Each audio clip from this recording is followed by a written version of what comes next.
Gujarat shuts 5 Narmada Canal bridges, 36 more to be repaired. Authorities have shut 5 bridges on the Narmada canals in Gujarat after they were found to be dangerous for vehicular movement during an ongoing inspection drive, officials said on Wednesday.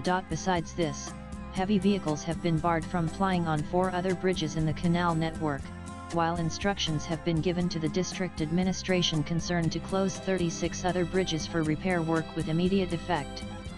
The government said in a release.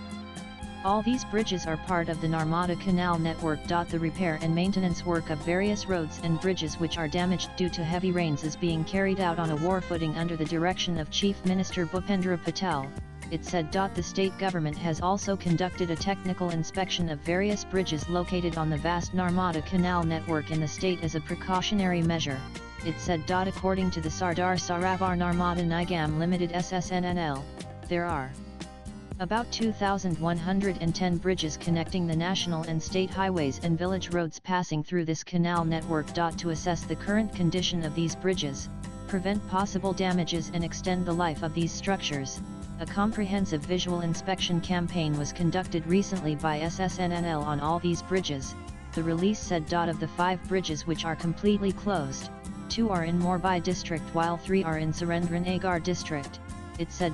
Bridges located on the Narmada Canal network are constantly affected by load-carrying vehicles and environmental factors.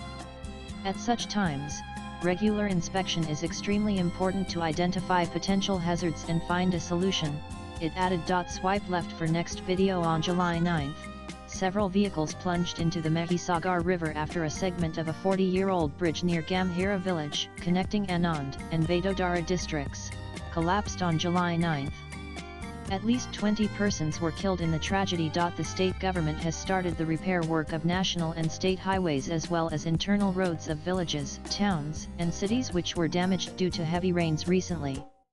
On Tuesday, CM Patel conducted an in-depth review of the ongoing road and bridge repair works across the state and asked officials to check quality during the exercise and prioritize the redressal of citizens' complaints. Latest blogs.